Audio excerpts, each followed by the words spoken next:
अस्सलाम वालेकुम। सबसे पहले आप सबको मुबारक कि पाकिस्तान बैंक करप्ट नहीं हो रहा। और ये कहना है हमारे जो स्टेट बैंक ऑफ पाकिस्तान के गवर्नर हैं डॉक्टर मुर्तज़ा सैयद। थर्सडे के दिन उन्होंने कराची में पॉडकास्ट की थी और उस पॉडकास्ट के दौरान उन्होंने कुछ बातें कही थी कि पाकिस्तान जो है बैंक करप्ट या श्रीलंका जैसी सिचुएशन पाकिस्तान की नहीं होने वाली। अब किन बात पे उन्होंने ये बात कही है उस पर हम बात करते हैं, जो कि बात करनी भी चाहिए और बहुत इम्पोर्टेंट है। ठीक है। और सबसे पहले वो कहते हैं कि हम जो है श्रीलंका नहीं है और ना ही हम उन जैसी सिचुएशन के करीब हैं। हकीकत ये है कि पिछले 2 सालों में, मतलब कि इमरान खान की हुकूमत में हमारा जीडीपी ग्रोथ इतना हुआ है कि पूरी दुनिया के लिए एक शॉकिंग था, जो कि है। और उस जीडीपी ग्रोथ की वजह से हम जो हैं बैंकरप्ट नहीं होने वाले। ये डॉक्टर मुर्तज़ा सैयद का कहना है, जो कि acting governor state bank of Pakistan के हैं। ठीक है। अब ये कहते हैं कि इकोनॉमी जो है, ये इसमें कोई शक नहीं है कि पाकिस्तान की इकोनॉमी या कंट्री की इकोनॉमी के जो है बहुत से चैलेंजेस फेस कर रही है और दूसरी कंट्रीज़ की जो इकोनॉमी है वो ट्रबल में है। कोविड के बाद ट्रबल में रही हैं, कुछ हैं कंट्रीज़ और कुछ का जो हाल बहुत बुरा हो चुका है, जैसे कि श्रीलंका। ठीक है। और आफ्टर कोविड श्रीलंका उनमें से एक कंट्री है। ठीक है। क्योंकि उन्होंने अच्छे से मैनेज नहीं किया और उन्होंने कुछ गलत और देर से डिसीजन लिए थे, जिनकी वजह से प्रॉब्लम्स क्रिएट हुए। पाकिस्तान श्रीलंका नहीं है। Pakistan is not Sri Lanka. एक कंट्री जो कि बैडली हिट हुई है कोविड से, उनकी इकोनॉमी जो है टूरिज़म से आती थी वो ड्राइड अप हो गई। टूरिज़म बेस्ड जो इकोनॉमी थी वो फेल्ड हो गई टू फाइट चैलेंजेस मतलब जो है चैलेंजेस को फेस ना कर सकी। 2 सालों से उन्होंने बजट डेफिसिट्स को इंक्रीज़ करने दिया, जिसकी वजह से करंट अकाउंट में प्रेशर आया। ठीक है। ये कहते हैं कि उन्होंने जो है इंटरेस्ट रेट 2 सालों से इंटरेस्ट जो है रेज़ नहीं किए इंटरेस्ट रेट, और 2 सालों से श्रीलंका जो है एक्सचेंज रेट को अनचेंज करती रही। मतलब इंटरेस्ट रेट जो थे उनके एक्सचेंज रेट वो अनचेंज रहे हैं 2 सालों से, जिसका मतलब है दे वर यूजिंग देयर रिजर्व्स, और वो अपने मतलब जो है रिजर्व्स यूज़ कर रहे थे to keep the exchange rate at the desired level. ठीक है। अब फाइनली रिज़ल्ट ये हुआ कि लार्ज करंट अकाउंट डेफिसिट हुआ, उनकी फॉरेन एक्सचेंज रिजर्व्स जो है वो डिप्लेट हो गई। ठीक है। और एक्सचेंज रिजर्व्स जो थी वो exchange rate reserves being depleted, the way only to plug the current account is thro dollars. उनका तरीका क्या है करंट अकाउंट को प्लग करना, वो है डॉलर्स को थ्रो करना इनटू द मार्केट में, विच इरेडेड द रिजर्व्स। फाइनली क्या होगा, जो एक्सचेंज रेट जो है वो चला गया, मतलब उन्होंने ये करना चाहिए लेकिन उन्होंने नहीं किया, और जिसकी वजह से उनका जो एक्सचेंज रेट था वो चला गया 50 to 60 PC ओवरनाइट। एक ही रात में 50 to 60 PC तक चला गया। ठीक है। अब ये कहते हैं स्टेट बैंक ऑफ पाकिस्तान के ऑफिशियल कह रहे हैं Sri Lanka did not manage the public डेब्ट। उन्होंने पब्लिक डेब्ट को अच्छे से या उन्होंने मैनेज नहीं किया पब्लिक डेब्ट को, जो कि 2 ईयर्स से इंक्रीज़ होता रहा। उनके रिजर्व्स जल्दी से गिरते रहे, उनके इंटरेस्ट रेट सडनली जो है वो पैनिक हो गए, मतलब ऊपर चले गए, और उनकी जो इकोनॉमी थी वो फेल्ड हो गई बेसिस रिक्वायरमेंट से, मतलब जो है बेसिस रिक्वायरमेंट भी पूरी ना कर सकी, और पब्लिक डेब्ट जो है वो बिकम अनमैनेजेबल। और उसके अलावा उन्होंने ये कहा कि पाकिस्तान जो है वाज एक्सट्रीमली कॉशियस आफ्टर कोविड-19। ठीक है। The Pakistan bank provided stimulus while the government was more cautious and targeted. उनका कहना है कि पब्लिक डेब्ट इंक्रीज़ हुआ बाय अप टू 10 PC बहुत सी कंट्रीज़ में, लेकिन पाकिस्तान में ये पब्लिक डेब्ट जो था वो गिरता गया। सही, जो कि एक अच्छी बात थी। और हमारा जो पब्लिक डेब्ट है टू जीडीपी, ठीक, हमारा डिक्रीज़ हुआ।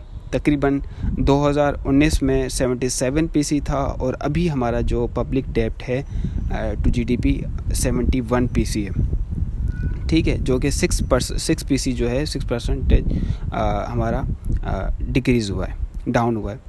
अब इंडिकेटर्स हमारे जो हैं बहुत बेटर हैं than in most of the countries. ठीक है, बहुत सी कंट्रीज़ जो हिट हुई हैं कोविड-19 की वजह से, उनसे ज़्यादा बेहतर हमारे इंडिकेटर्स हैं, हम जो है आगे सर्वाइव कर सकते हैं। सही है। अब इस पैराग्राफ का मतलब ये नहीं है, जो मैं पढ़ रहा हूँ उसका मतलब ये नहीं कि मैं नून लीग का सपोर्टर हूँ, नून लीग को सपोर्ट कर रहा हूँ, जो वो कर रही है वो अच्छा कर रही है, इसलिए इसका बिल्कुल वो मतलब नहीं है। मैं बात कर रहा हूँ 2 इयर्स जो हमारी डेवलपमेंट हुई है पीटीआई की हुकूमत में, उसकी वजह से हमें इस वक्त जो है कितना फ़ायदा हो रहा है। फ़ायदा ये मतलब कि अगर उस वक्त ये सिचुएशन ना होती, उस वक्त हमारा जो जीडीपी या पीसी जो है पब्लिक डेब्ट हमारा डिक्रीज़ ना होता, हमारे जीडीपी ग्रोथ ना होती, तो इस वक्त शायद हमारी जो हालात थे, जो इस वक्त हमारे हालात हैं, वो श्रीलंका जैसे हो सकते थे।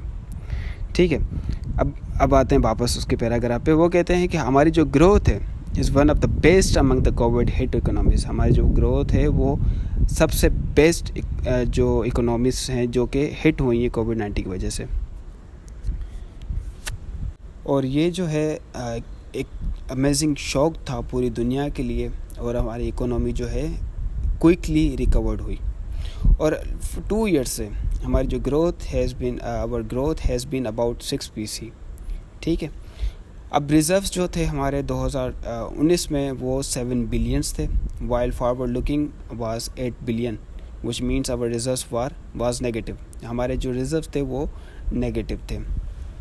ठीक है, $1 billion now we have 10 billion. हमारे अभी जो मतलब डॉलर जो हैं रिज़र्व्स हैं वो 10 बिलियन रिज़र्व्स हैं, while the forward booking is 4 billion, which means we still have reserves of 6 billion. अभी भी हमारे पास 6 बिलियन डॉलर्स हैं रिज़र्व्स में, ठीक है, जो कि हम यूज़ कर सकते हैं। In all the main dimensions we are in much better position. ठीक है, इन सारे डायमेंशंस को देखकर हम अभी भी एक अच्छी पोजीशन पर मौजूद हैं, अच्छी पोजीशन पर हैं।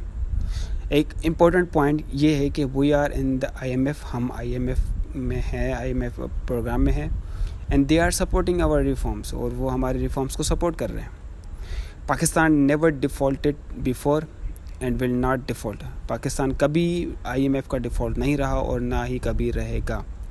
उन्होंने कहा है, वो कह रहे हैं कि द टॉक्स विद IMF, जो हमारे बातचीत चल रही है IMF are in right direction, वो एक अच्छी डायरेक्शन में जा रही हैं। We should know that IMF suggest what is good for an economy.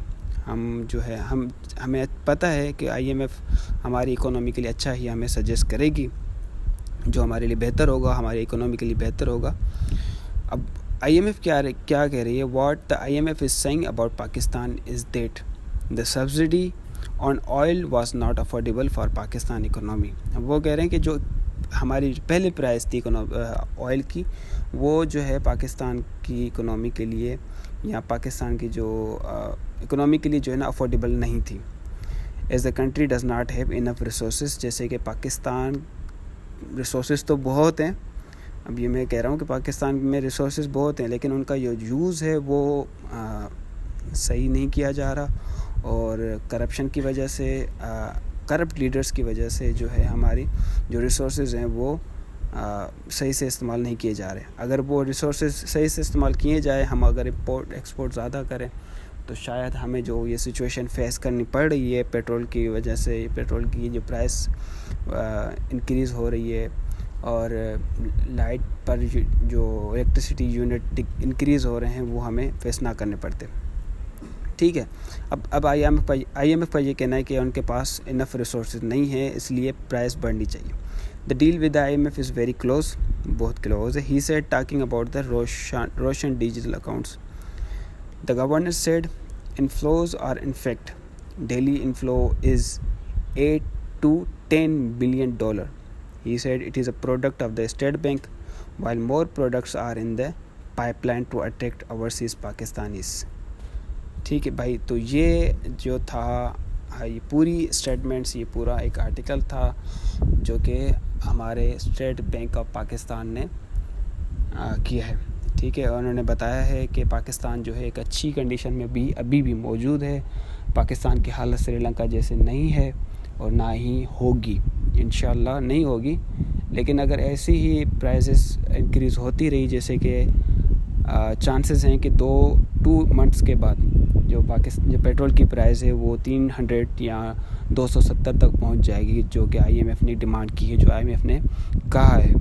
According to IMF हमारे पास रिसोर्सेज नहीं है, तो हम पेट्रोल से ही जो है पाकिस्तान IMF का कर्ज़ा भी चुकाएंगे और हम अपनी जो है इकोनॉमी को स्टेबल करेंगे। ठीक है। अब जिस दिन पेट्रोल की प्राइस इंक्रीज़ हुई, लोग सड़कों पे आ गए और ऐसा लग रहा था कि यहाँ पर श्रीलंका जैसी सिचुएशन हो जाएगी। लोग पब्लिक जो है प्लेसेस पे अटैक करेंगे, जैसे कि उन्होंने बहुत से पेट्रोल पंप पे अटैक किया। और क्योंकि यही होता है कि जब पेट्रोल की प्राइस बढ़ जाती है तो पेट्रोल वाले जो हमारे लॉबी हैं, ठीक है, पेट्रोल की लॉबी मतलब हम कह सकते हैं, वो मतलब जो है सारे पेट्रोल स्टेशंस बंद कर देते हैं और 12 बजे से पहले, ठीक है, क्योंकि 12 बजे के बाद प्राइस इंक्रीज़ होनी होती है, वो 12 बजे से पहले ही पेट्रोल पंप बंद कर देते हैं और आवाम परेशान होती है। ठीक है, तो उस दिन भी यही हुआ, 12 बजे से पहले पेट्रोल बंद किया गया और लोग सड़कों पे आ गए और पब्लिक ट्रांसपोर्ट को तो ज़्यादा, पब्लिक जो है प्रॉपर्टी को नुकसान नहीं पहुंचाया, लेकिन पेट्रोल पंप को जो है नुकसान पहुंचाया, जो पेट्रोल पंप बंद थे। तो अगर इसी तरह आवाम पर बोझ डाला गया, उन पे देखो, जिनके पास गाड़ियां हैं, जिनके पास पैसे हैं, बंगले हैं, वो तो अफोर्ड कर लेंगे भी, उनके लिए इतना 270 का पेट्रोल या 370 का पेट्रोल इतने मायने नहीं रखता, क्योंकि वो तो बड़ी बड़ी गाड़ियों में घूमते, तो वो तो ऐसे ही पेट्रोल भराते हैं, वो मतलब टंकियाँ फुल करवाते घूमते फिरते हैं, ऐसे खामखा में गाड़ियाँ चलाते रहते हैं। लेकिन वो बंदे कहाँ जाए, वो लोग कहाँ जाएँ जो कि बाइक पर ट्रैवल करते हैं, जो कि ऑफिस भी बाइक पर जाते हैं, घर का अगर कोई काम हो वो भी बाइक पर करते हैं, तो वो तो उनके लिए तो मसला मुश्किल हो जाएगा। इसके अलावा जिनके पास बाइक नहीं है, जो कि पैदल सफ़र करते हैं, जो कि पब्लिक ट्रांसपोर्ट यूज़ करते हैं, उनका जो अगर रिक्शा का यूज़ करते हैं, बसेस यूज़ करते हैं, तो हाँ ज़ाहिर सी बात है किराया बढ़ेगा। अभी हम अगर यूनिवर्सिटी जाते हैं तो पहले 20 था, अभी 30 रुपये हो गया। मतलब हम रहते हैं गुलशन इकबाल में, गुलशन इकबाल से यूनिवर्सिटी तक तकरीबन 5 मिनट का रास्ता है, तो पहले 20 रुपये लेते थे, अब 30 रुपये लेते हैं। तो अब जहाँ पे 20 रुपये लेते थे वहाँ 30, जहाँ पे 40 लेते थे वहाँ पे 60 या 50 ले रहे हैं। तो ये जो है प्राइसेस बढ़ गई हैं, ज़ाहिर सी बातें बढ़ेंगी। और इसके अलावा जो बेसिक नीड्स हैं, जो फूड है और बेसिक नीड जो भी हैं, उन पे भी प्राइस बढ़ेगी।